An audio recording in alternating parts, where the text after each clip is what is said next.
Hi friends, my name is Rachel Fink and I was a member of Lesotho Nutrition Initiative while I was a student at Wittenberg University. I have since graduated. I graduated in 2020 and now I am living and working in Lesotho. If you can see this beautiful background of mine, this is what I wake up to every day. It's absolutely stunning.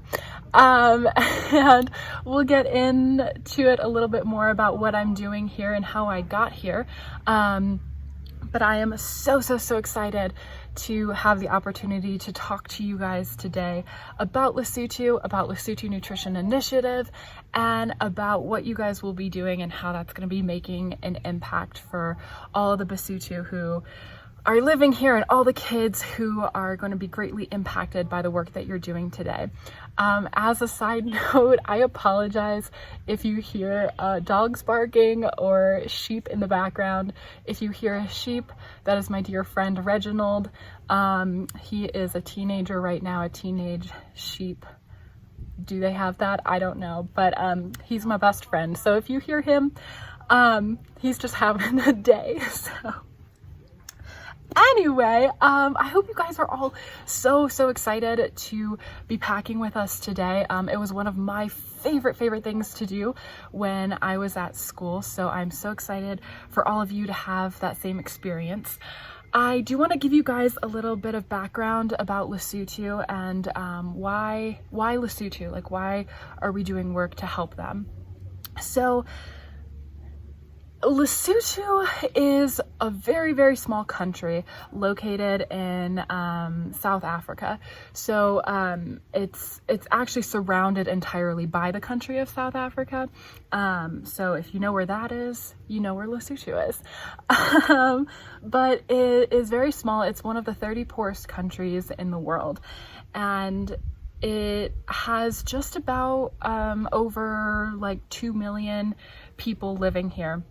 I think it's about 2.2 million people living in Lesotho. Of those 2.2 million people, there are over 360,000 orphans. So if you think about the weight of that number compared to how many people live here, it's mind-boggling, okay? Like that big of a percentage of children who have lost one or more of their parents and are orphaned. And you start to think about how, like why is that? What is it that like why is that such a big number? So for 68% of all orphaned and vulnerable children in Lesotho, HIV/AIDS is the major contributing factor to orphanhood. And just to give you a background, Lesotho has the second highest HIV/AIDS adult prevalence rate of all the countries and has the highest per capita death rate of any country. Some of you might be familiar with HIV/AIDS, maybe you're not familiar, so I'm just going to give you a quick little rundown of what it is. So HIV stands for human immunodeficiency virus.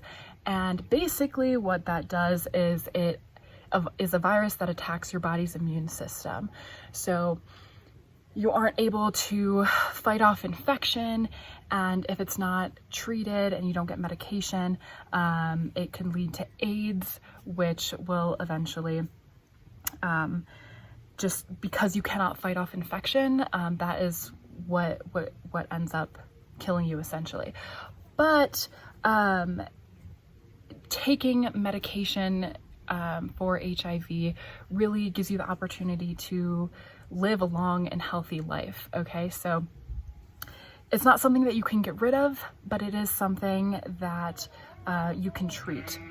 Lesotho has made great strides in the past 5 years in addressing the HIV status of individuals here, but you know, it's still so prevalent in the country. About 1 in 4 adults are diagnosed with HIV. So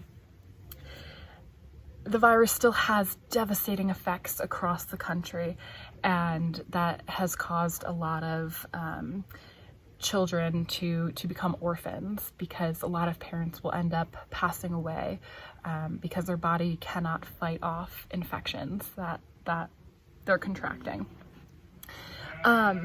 Further, about 70% of the Lesotho population live in households defined as poor and vulnerable, and living in overcrowded homes with lack of access to clean water or toilets. And so that really contributes to a lot of health concerns and factors that can affect your health and your growth. Lesotho also has a very, very high unemployment rate. It's about 25% of people in the country who are unemployed. So a quarter of the population. That is huge. And there are a number of reasons behind that, because of conditions of the country. It's not that people don't want to work. It's that there aren't opportunities for people to do this work. So just as the pandemic really, really impacted jobs in the States and people lost their income, the same thing happened in a greater scale here in Lesotho. So that has also caused a lot of problems, or furthered a lot of problems, of families not being able to provide proper nutrition or hygiene supplies for their families due to a lack of income. So food insecurity, chronic poverty, the HIV/AIDS epidemic have had devastating consequences for communities across Lesotho. In general, 40% of children here are living with what's called malnutrition and stunting, and it's when your body is not receiving the proper nutrients. And some effects of that are, you're unable to fight off diseases because your immune system is low. Your growth might be stunted, meaning you're not able to fully develop into the human that you are supposed to be, and things of that nature. So 40% of children in Lesotho, that's a huge number, guys.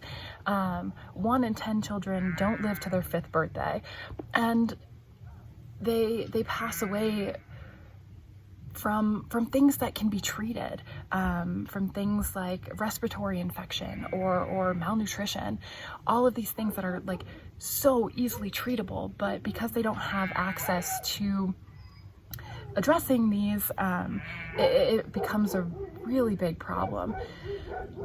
In a good year, Lesotho can only produce about 10% of the food that they need.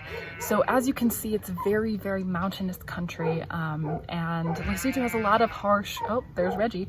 Lesotho has a lot of really harsh weather conditions. So it's really, really hard for them because they're either struggling with drought, no water, or heavy rains like have happened this year. Like it's raining right now, which have destroyed a lot of crops. But just in general, Dr. Rosenberg will tell you, he served as a Peace Corps volunteer back in the 90s, and he worked in agriculture. And if you ask him about like how feasible it is to grow things here, he'll tell you how challenging it is because of the land, because of the soil.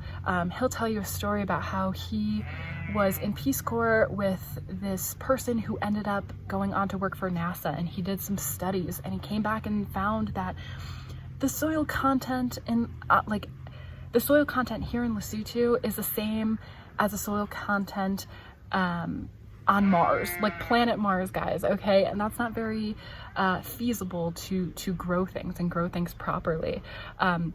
Dr. Rosenberg would always talk about how, when people are planting here, and they're growing corn, what a corn stalk will look like it's big, in the fall you go on in corn mazes, and they're past your head and so full of life and so lush. Well, here I had the chance to help my boss plant some corn in her family's plot of land, and we went to go harvest it a couple weeks ago, and I would say they had a pretty successful crop. However, guys, the stalks are not very high. They like didn't come past my shoulder, okay? And they were about like a couple feet apart, and there was one stalk of corn per stalk. Is that right? One ear of corn? Yeah. So being able to grow things and produce your own food isn't entirely feasible here. You know, COVID-19 has affected us all in a lot of ways, and it's really affected Lesotho in that a lot of families have lost their income, and food security has, like, the rates of food insecurity have only heightened. Families don't have the means to provide the food or hygiene supplies like for their children, and a lot of families are struggling